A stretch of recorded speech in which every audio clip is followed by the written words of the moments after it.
한번 따라해 볼까요? 말씀, 나의 반응, 역사가, 기적이 일어난다. 아멘. 특이하세요. 아멘. 오늘 여러분 이 내용 우리가 잘 아는 말씀입니다. 잘 아는 말씀인데 이 하나님의 말씀은 그냥 소설책이나 뭐 그런 책 읽는 재미있기 정도가 아닙니다. 영화 보는 그 재미 정도가 아닙니다. 하나님 말씀은 약이 우리 집에 들어오면 역사하듯이 일단 말씀을 아멘이라고 하는 이 도구로 먹여야 돼요. 아멘은 뭐냐면 말씀을 덥석 받아들이는 거. 하나님 그랬습니다. 따라합시다. 내가 채우리라. 내가 주님입니다. 주님이 뭐하나? 채우리라. 뭐라 그 다음 뭐라 그 전에 뭐라고 말씀해요? 입을 크게 열라. 네, 다시 한번 입을 크게 열라. 아멘. 오멘 하지 말고 아멘. 그래서 주님이 입을 넓게 여는 건 내가 알아. 우리가 알아. 그러면 열려진 입을 통해서 채우는 건 누구라고요? 하나님이십니다.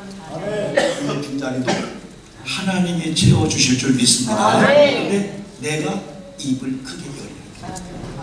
그래서 하나님은 그릇은 네가 준비하라. 내 우물은 내가 채우리라. 그래서 걱정하지 마시고 그릇만 잘 준비해. 어떤 분은 그릇을 이렇게 닦는 분이 있어요. 왜? 받을 준비하는 거야. 오늘도 닦아요. 그러면 이웃집이 또 닦고 오늘 닦고 있어. 언제까지? 채워질 때까지. 그분 그래. 포기해. 안 채워져. 그를 받고 다른 데 가서 빌어.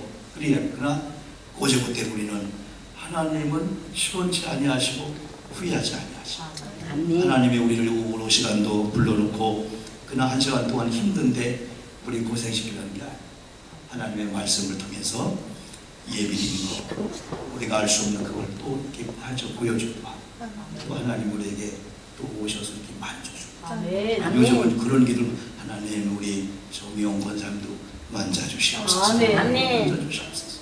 어제는 제가 실망했어요. 근데 손주환 집사님, 손태환 집사님, 김문수 권사님 또 최윤자하고 다 있어요. 나중에 이제 그 오 집사님이죠. 당에서 오고 있대. 어제 이제 한 어제 오늘 학교도 안 가고 아이 목사 오늘 개천절이라. 자 어제 나는 개천절도 모르고 어제 결혼식장에 다니고 했어요. 그래서 개천절은 또 쉬는 날이었구나. 그러면서 손주환 집사님이 며칠 전에 막 투여했는데 목사님 지난 명절 주일에 목사님 설교를 듣고 창조적인 제자 우리 가정의 엄마님을 통해서 제자들만 만나면 숙제가 풀어질 것 같습니다. 그런 얘기를 저한테 하는 거예요. 그래서 같이 다 몸에다 손을 얹고 안수해 주면서 저희 원사님 두 가지를 물어봤어요. 여기 아들들이 있는데 소원이 뭐예요? 제가 단답을 줬으니까 첫째 너희들 돈 잘 벌라, 차 바꿔라, 좋은 아파트 가라, 잘 살아라, 좋은 옷 입어라. 그겁니까? 두 번째 엄마를 중심으로 한 믿음과 한 마음으로 우리 교회 신앙생활 잘하는 거니까 두 번째 아멘 그러다. 이게 권사님 마음이에요. 우리 아멘 해주시다. 아멘. 정원사님이 10개 중에 8개가 결혼 안 하는데 깔끔하고 욕심이 누구보다 뿌지 않습니다. 그래서 자녀들이 그걸 자꾸 읽어주고 있고 사람이 안 되지만은 하나님, 그래서 하나님 우리 권사님 한 번만 만져 주시옵소서. 오늘 오후 시간에 제가 이렇게 이제 새로 오신 분들 대화 좀 하고 있는데 우리 아는 전화 왔어요. 왔죠? 안 왔어요? 예배드린다 오라겠는데. 왜냐면 우리 찬양이가 태어날 때도 주일날이었어요. 그래서 저는 찬양이 태어날 때 예배드리고 있었는데 가보니까 낫다고 하더라고요. 이렇게. 근데 그 태변이라고 해가지고 태아가 변을 본 거예요. 양수가 있으면 둥둥 또 다른 게 입 들어가면 신음 탑니다. 그래서 양수 입을 터뜨렸대. 근데 이게 이제 빨리 기간 내에 이게 나와야 되는데 다 이게 쉽게 된 게 없잖아요. 그러니까 저도 부모님들 보고 장모님들 다 볼 때 교회도 해산의 잉태 아픔 또 개인도 되어진 과정이 누군가는 해산의 고통 누군가는 잉태 아픔 그래서 그것까지 우리가 안 누리고 있구나 그 생각하고 부모님을 생각하고 또 저도 또 입장에서 그런 걸 생각하면서 그래 한순간도 하나님의 도우심이 없으면 안 된다. 하나님이죠. 사실 제가 어제 결혼식장 가서 저는 내일과 식사하다가 차에서 물었어요. 제가. 권사님 그런 아픔이 있다고 내가 10년 동안 몰랐어요. 소식 들었었지만 그리고 우리 아내랑 얘기하면서 진짜 아픔 중에 아픔 이런 아픔이다. 그런 걸 믿음으로 승화시켜서 삼위 교회도 마찬가지 다 그거 같아요. 그 아픈 것만큼도 성숙하고 또 하나님의 그거 되겠습니다. 그래서 저는 이번에 이 말씀을 이렇게 준비하면서 그래 하나님은 지금도 말씀해 주셔. 내 반응이 어디나 따라서 이게 역사와 기적일 수가 있지만은 그냥 이 말씀이 그냥 바람결에 지나가듯이 지나갈 수 있다 이거죠. 그래서 우리 이 말씀 가운데 주님의 말씀이 있었고 그 말씀에 대한 반응은 이제 믿음으로 이제 반응하는 거예요. 우리 실력이나 능력을 바라볼 때는 두려움과 무서움과 공포가 오지만은 믿음으로 바라봄의 대상인 주님을 바라보면은 환경에 놀랬던 우리가 무릎도 걸어갈 수 있는 이런 하나님의 이 은혜가 여러분이 있다는 거죠. 그래서 역사와 기적은 결과는 하나님이 주시는데 하나님이 그 전에 우리가 말씀을 주시는데 그 말씀에 대한 이 반응이 내 심령이나 환경이나 과거로 볼 때 전에 볼 때는 안 됐지 그러면 안 돼 그런 반응이. 그러나 하나님을 말씀하셨고 나는 그 말씀을 들었고 나는 그 말씀을 믿었고 단지 그 말씀을 믿고 선언하고 믿고 나가면 역사는 하나님이 해줄 줄 믿습니다. 그런 믿음을 우리가 같이 하는 거죠. 그 책임 우리가 아니니까 그래서 교회나 개인이나 모든 것이 하나님이 이렇게 보시는 거예요. 그래서 너희들이 계획만 해봐. 너희들이 계획만 짜라 이거예요. 정말 16절 1절 9절 다 그거잖아요. 걸음은 내가 인도하고. 그러나 계획을 짜지 않을 때까지는 너희들이 그런 경영을 하지 않을 때까지는 하나님은 걸음을 인도하거나 그 응답을 안 준다는 거죠. 그러나 어느 날 계획했어. 그럼에도 불구하고 어느 날 경영을 했어요. 그러면 하나님이 그때부터 걸음을 인도해 주고 그 경영에 대한 응답을 누가 주시냐? 하나님이 주시는 말씀. 믿기를 주님의 이름으로 축복합니다. 자, 문제는 여러분 예수님께서 산기도 왔어요. 제자들이 배를 타고 항행을 하는 거예요. 그러면 예수님은 산기도 해도 예수님은 쉬어도 예수님은 잠을 자도 예수님은 어디 있어도 지나온 사역과 다음 사역의 어간에 이걸 이어주려고 하는 거예요. 그러니까 예수님은 놀아도 예수님은 기도해도 예수님은 어디 산에 앉아있어도 항상 전의 사역과 열매 맺기 위해서 다음 사역을 준비하는 그 예수님이었어요. 그러니까 이번도 제가 이제 직연의 자격심사 과정위원들 모여서 그 권은서 감독님이 쭉 하는데 그래요. 자기는 감독이기도 되고 뭐 하면서 엄청나 외국 나가고 막 부흥집회도 나가고 막 강의 나가고 교회는 부목들 뭐 사람들이 다 사역을 돌아가지만은 항상 어디든지 24시간 교회에 있기 때문에 교회에 대해서 보여지는 것은 자기 못 알아본다. 장모님의 영적인 가정 또 교회 어떤 상태 지금 뭐 해야 되나 그게 영적으로 하나님이 영적으로 그려주는데 그럼 그걸 붙잡고 기도하잖아요. 왜? 오직 관심이 목사님은 어디가 다 관심 교회잖아요. 장모님 다 거기 있고 우리가 뭐 이중적인 그런 직업이 아니기 때문에 이게 일주가 되기 때문에 항상 마음이 어딨냐 그게 성공이 돼요. 부부도 항상 마음이 어디 있느냐 직장 다니는 사람이 직장에 다니면서 마음이 여기 있냐 다른 직장에 있느냐 옮겨갈 것만 생각하냐 그러면 이게 안 되죠. 그러나 마음을 거기 두면은 거기서 참된 자유와 그 기대가 있고요. 그게 있는 거예요. 불행하지 않아요. 현실이 좀 안 된다 할지라도. 그래 예수님은 산기도 하고 있어요. 그럼 제 아들은 배를 타고 항해하는데 역시 이도 그냥 뱃노래 부르는 게 아니라 다음 사역을 해서 가는 거예요. 그럼 그런 사역 가운데 어떤 어려움을 만나면은 제 아들은 하나님을 바라보아야 돼요. 예수님 바라보아야 돼요. 아, 우리 예수님이 지금 어디 계실까?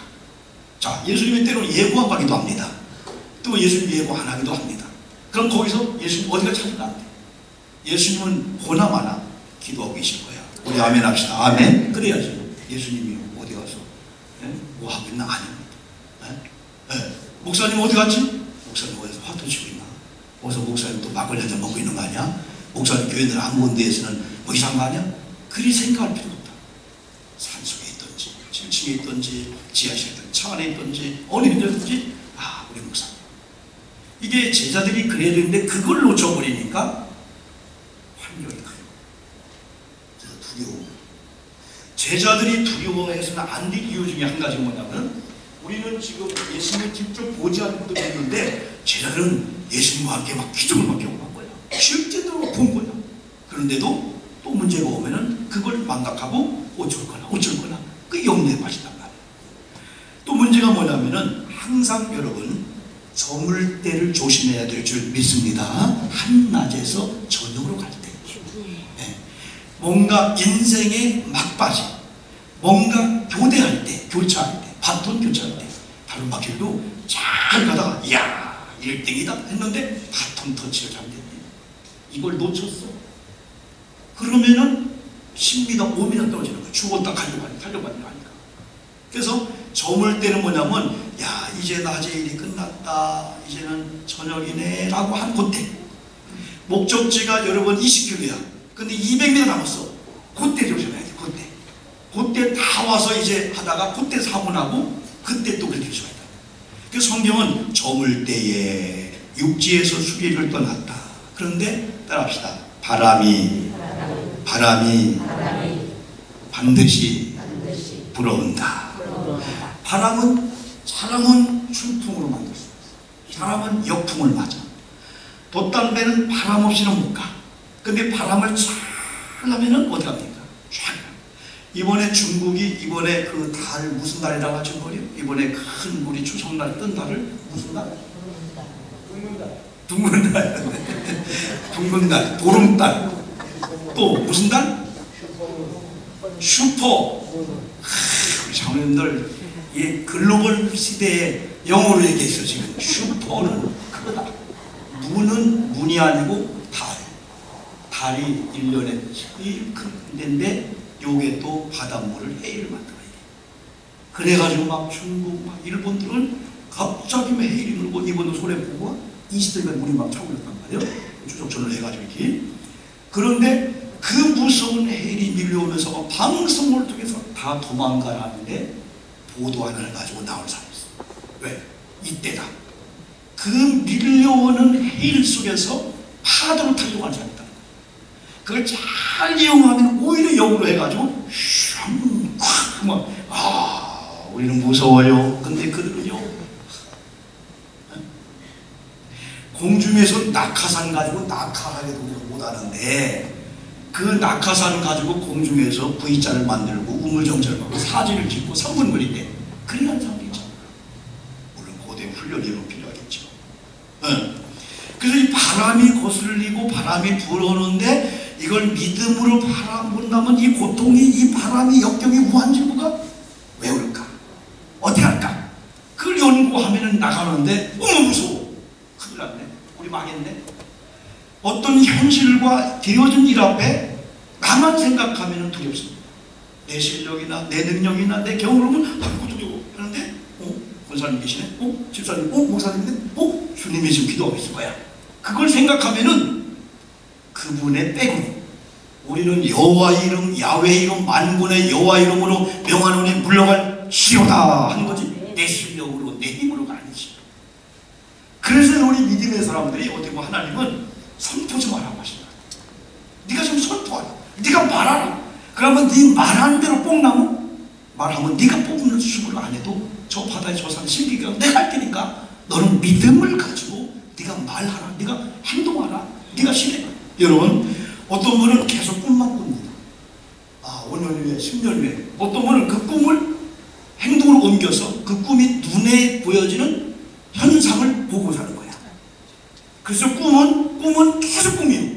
근데 꿈을 실행으로 옮기고 되어진 걸 믿고 행동으로 옮기면 그 꿈은 현상과 현실이 이렇게 눈에 보여지는 이 물껍질이 이게 된다는 거죠. 그 꿈은 우리에 따라서, 우리의 반응에 따라서 계속 꿈이냐? 계속 꿈.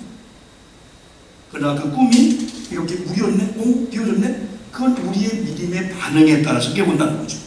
또 문제가 여러분, 바다 물결입니다. 바다 물결. 그런데 성경은 밤 4경에 유대인들은 1경, 2경, 3경, 4경을 했는데 여기 저물 때 하면서 밤 4경에까지 진행되는 과정을 보면은 새벽 한 3시 그 이후입니다. 여러분, 도둑들이 언제 올까요? 요즘은 한낮에도 오고 뭐 밤에도 오고 다 하지만은 거의 사람이 가장 깊은 잠에 들 때가 김권중 권사님 언제냐면은 새벽 3시에서부터 6시. 그때는 도둑이 와서 얼굴 한번 해보면은 잠들었구나 해서 우리는 두려워. 언제 깰까 봐서. 그죠? 깰까 두려워. 그런데 한대한 가운데 여유있게 다 드신다는 거예요. 도둑도 고단수는요 심리연구를 하고 지금 이 집에 몇 명 있는데 지금 안방에서 누가 잔다 그것까지 심리연구를 합니다. 그러니까 이 집에 지금 보석이 어디에 있고 이 집에 어제 갯돈 탔는데 5천만 원이 베개 속에 있냐 아니면 어디 천장 속에 있냐 냉장고 조기 속에 있냐 그걸 다 연구해가지고 다 와서 냄새하고 딱 맡으면 그냥 열고 그냥 가져가는 거예요. 그러나 현찮은 도둑은 도둑질하다가 파스락하면 지가 놀래 잡아주고 거기서 그냥 그런 거 있고 어떤 도둑은 얼마나 피곤했던지 같이 자 옆에서 또 훔치다가 자기 잠깐 자다가 지가 아침에 깨서 들켜가지고 좀 터지고 막 그런 도둑도 있어요. 그건 현찮은 도둑이지. 그러나 노련한 도둑들은요 갖고 놉니다. 밤 1경이 오후 6시부터 9시 2경이 9시 12시 자정 3경이 12시에서 새벽 3시인데 오늘은 4경은 완전히 골아떨어지는 그런 영적인 상태를 한번 보면 됩니다. 네. 근데 오늘 계속 26절에 보니까 예수 그리스도께서 따라합시다. 예수님이 바다 위로 걸어오신다. 예수님은 산에 계신 어디에 항상 관심이시다니까 풍랑이라구나. 우리 집에 어떨까? 우리가 염려하기가 더 빨리 하나님은 영적으로 예수님은 더 안다 이거예요. 그러니까 우리가 앞에 우리가 당하는 일을 우리가 아는 것보다도 예수님이 성령님이 더 먼저 한다. 이걸 우리가 인정해야 돼. 이걸 알아차려야 된다는 거예요. 그 예수님께서 그냥 우연히 올까 그냥 예수님 우연히 오는 게 아니란 말이에요. 예수님이. 그런데 바다 위로 예수님이 걸어오는데 여러분 2시간 동안 20년 30년 하면요 인기청 목소리 아니면 여러분이 형태만 받아요 냄새만 받아요 우리 남편이구나 거의 안 적어도 예수님과 동고동락을 하면서 몇 년 동안 훈련받다면은 예수님이다. 그랬는데 그들은 따라합시다. 유령인가 유령으로 본 거야. 그러니까 무서울 수밖에 없는 거죠. 예수님이 바다 위를 걸어오시는데 유령인가 하면서 그들이 따라합시다. 무서워했더라. 소리 질렀더라. 이런 가운데 베드로 같은 사람은 가만히 봤더니 예수.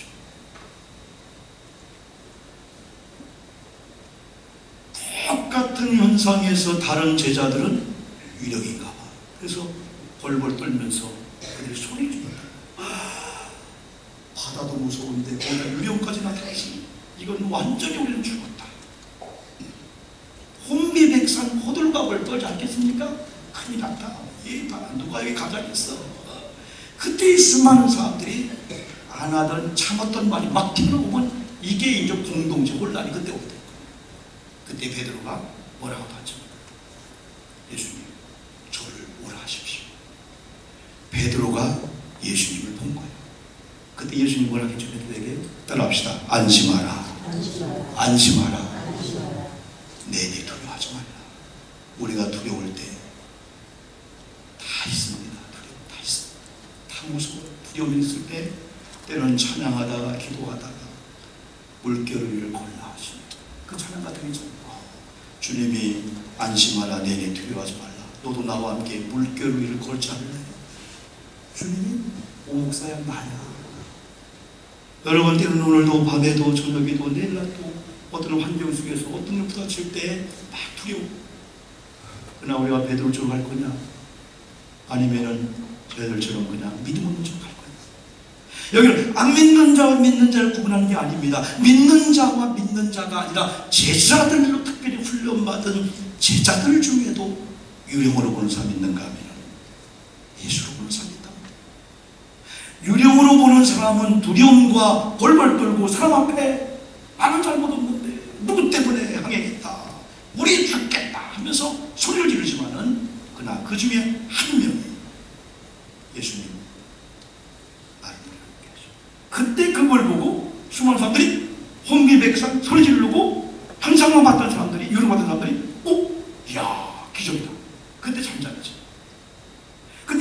항상 그러면 좋은데, 그런데 29절에 주님이 오라갑니다. 베드로가 걸려 예수님께 가까이 갑니다. 예수님 고정해야 될 베드로가 3절에서 바람을 보고 현상에 빠졌어요. 무서웠어. 그래서 바로 거의 죽게 됐을 때 돌아가서 뭐라 합니까? 따라합시다. 주여, 주여, 나를 구원하소서. 저 같았으면은 막 거기서 훈계해 줄 거야. 야, 내가 수리적으로 되면은 믿음을 끝까지 보여주는 왜 중간에 그거 맞으냐? 내가 예수님 알았으면은 지금 다너 예수님 알고 조용하고 있는데 중간에 빠져버리니까 사람들이 또 소리 지를 거야. 그랬을 건데 주님은 오히려 베드로가 빠져 주님 내가 죽겠나이다 무서운 나를 좀 살려주세요 나를 구원해주세요 하니까 예수님께서 나를 따라합시다. 손을 내밀어 저를 붙잡으시며 실패한 베드로라고 하셨어요. 네가 그럴 수가 있냐? 그러지 않고 예수님은 그냥 말없이 손을 내밀면서 그를 붙잡아주면서 왜? 붙잡아 달라고 구원해 달라고 실패한 베드로가 어떻게 했습니까? 요청을 했잖아요. 때로는 하나님 앞에는 체면 아이고 내가 미안해서 어떻게 후회해 어제 또 하나님 앞에 실수했는데 아니 하나님 우리 아버지 배짱인데 그냥 철판 깔 어제까지 그냥 무슨 죄로 잘못했어도 하나님은 하나님 아들이잖아요. 하나님 한 번만 나를 붙잡아줬어. 하나님 한 번만 나 좀 붙잡아줬어. 환경을 보니까 내가 죽겠나이다. 내가 솔직히 두렵습니다. 솔직히 무섭습니다. 한 번만 나를 좀 붙잡아줬어. 이걸 해야 되는데 우리는 안 할 수가 있다는 거예요. 사사롭다고 생각하는 아니에요. 큰 건 하려고 하는데 주님은 작은 신음에도 들으시는 그 주님은 그게 뭐냐면은 너무너무 힘들고 맥이 빠져서 기도를 찾는 포기를 하고 기도해봤는데 안 되죠. 그 애에 주님 살려주세요. 나 믿음 없는 거 알잖아요. 나 실패한 거 알잖아요. 그때 그 작은 신음도 외면하지 않고 들으시는 그 주님께서 아마 베드로는 작은 신음이 아니고 막 지금 현실이 물에 빠져 지금 죽는 그런 현상이기 때문에 31절에서 그 30절에서 바람을 보고 무서워 빠져가는지라 소리 질러 이르되 주여 나를 구원하사니 즉시 손을 내밀어 그를 붙잡으시며 이르시되 자 그때 이제 살려놓고 예수님께서 베드로의 잘못됨을 고쳐줍니다. 그건 믿음이 작은 자여 왜 의심하였느냐. 믿음이 없다고 안 했습니다. 믿음이 없다고 하지 않았습니다. 구원 받는 데는 믿음이 있다 없다고 통하지만은 구원 받은 자들이 삶을 살 때는 믿음이 크다 적다 그 대표가 구원 받는 데는 믿음이 90%쯤 믿음이 아니에요. 믿음이 있으면 구원 받고 믿음이 없으면 이걸 구원 못 받는 거지만은 구원 받은 자들이 역사와 하나님의 기적을 경험할 때는 믿음이 크면 하나님의 역사가 정빈이 크게 오고 믿음이 지금은 작게 올 수밖에 없고 믿음이 없으면 아예 하나님의 역사는 역사를 우리가 경험할 수가 없고요. 그래서 주님은 베드로야 믿음이 작다. 너 왜 의심하냐? 믿음이 작으면은 따라오는 게 의심이라고 우리가 믿는데 의심은 큰일 납니다. 하나님에 대한 믿음이 결여됩니다. 오늘날 목회자에 대한 믿음이 남편, 아내, 부모에 대한 믿음이 결여되면 그 다음에 따라오는 게 뭐냐면 의심이다. 아내가 남편을 의심합니다. 믿음이 없습니다. 자녀가 부모님을 의심합니다. 부모님이 자녀를 또 의심합니다. 목회자가 성도가 목회자를 어느 목욕탕에 두 분이 목욕도 안 하고 계속 왔다 갔다 이 사람이 나가 또 그 사람 나가 들어오면 또 들어오고 한 30분 아니 목욕을 떼좀 읽어야지 그렇다는 거야.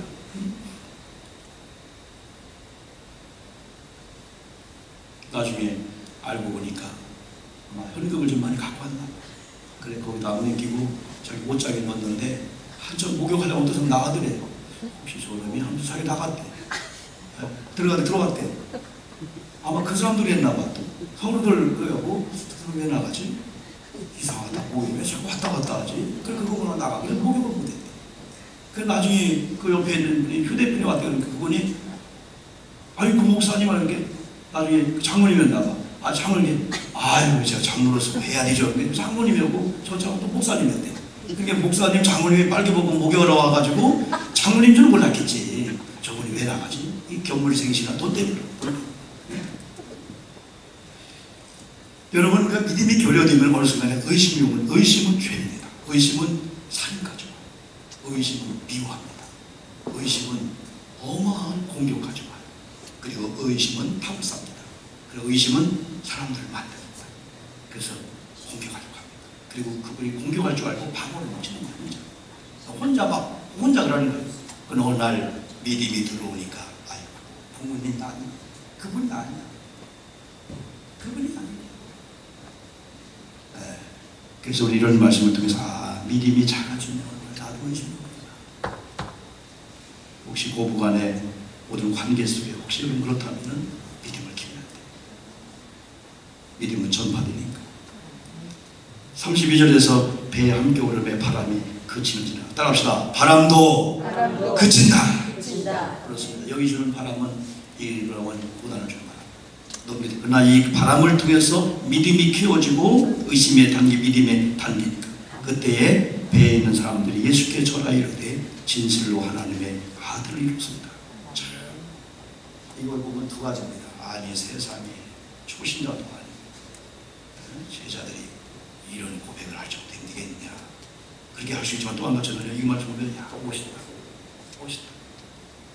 우리는 내 체면이 이건데 아니 주님 앞에는요 그냥 제자일 때 누굴 줄 알고 실수했으면 실수를 얼렁하고 얼렁 경고하고 쳐다보고 예수님 영생 줍시다. 나 믿음이 없어. 이거 뭐냐면 오늘도 하나님이 안 붙여주면 안 돼. 하나님 붙여줘야 돼. 겸손한 그래서 저는 마지막 절 이거 볼 때 이렇게 이르시되 진실로 하나님의 아들이시다. 사실 이런 진정한 신앙 고백이 그런 여러 가지 불신과 믿음이 없는 책망받는 베드로 앞에서 그들이 그런 고백을 다시 하는 걸 볼 때는 때는 우리가 교육자나 직분, 장모님이나 직분, 권사나 직분 다 해주면은 하나님 앞에는 또 고백하는. 그래서 하나님은 신앙 고백을 많이 원하셔요. 그래서 이번에 우리 이상훈 자녀가 왔을 때 그들의 신앙을 모르잖아요. 주례가 아니기 때문에 또 전공해야 돼요. 신부처 교회 너무 다니시고 일부라도 신앙 고백이 있습니까? 예수님 하나님 성령 믿습니까? 그러면서 내가 축도할 때도 일부라도 그렇게 했습니다. 암적으로 나름대로 그런 필요성을 많이 느끼기 때문에 이렇게 신앙 고백은 진짜 입으로 시켜야 돼요. 신앙 고백은 사도신경 고백할 때 주문이 아닙니다. 그때마다 하나님, 예수님, 성령 이루군이구나, 교회가, 죄가, 영생이, 부활이 이런 걸 우리가 사무치는 마음을 가지고 신앙 고백적인 고백을 우리가 하는 거죠. 사도의 고백은 주문을 위원데 아닙니다. 그래서 저는 마지막에 하나님의 진실과 아들입니다 하는 고백 속에 있는 거죠. 우리의 믿음 없으면 용서해 주시고 다시는 믿음이 없는 그런 자리, 의심해야 될 단계로 가는 그런 비겁한 자가 되지 않겠다는 결단과 고백이라고 여러분 볼 수가 있습니다. 여러분 환경을 볼 때는 두려워요. 그러나 우리는 교회는 우리 개인들은 어차피 하나님입니다. 교회도 하나님의 일이고 여러분들이 계획할 일이 하나님의 일이라면 결국은 하나님이 할 거니까 내 신앙, 내 경험, 나 혼자 할 거야. 교회는 절대 혼자가 아니에요. 여기 있는 교우들이 이게 교회의 힘입니다. 이게 되죠. 그래서 우리 이 말씀을 붙잡고 환경만 보면 넘어지고 믿음이 없고 두렵습니다. 이제 의심의 단계가죠. 그러나 주님을 바라보면은 다시 고백적인 신앙할 수가 있고 물결 위도 걸어가는 하나님이 주시는 기적.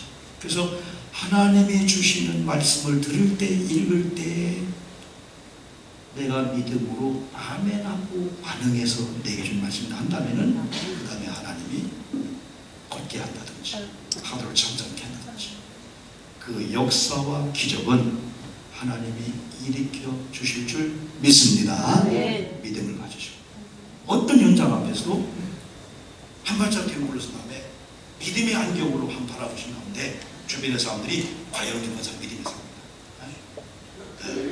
결과를 하나님께 맡기고 그래서 우리의 믿음의 선한 반응 속에서 우리 하나님이 우리 교회를 저와 여러분을 역사와 기적을 일으킬 수밖에 없는 그런 믿음의 주인공 되기를 주님의 이름으로 축복합니다. 일어나 걸어라. 나의 등 위에서 나를 도우시는 주, 이 찬양을 하고 차기하시고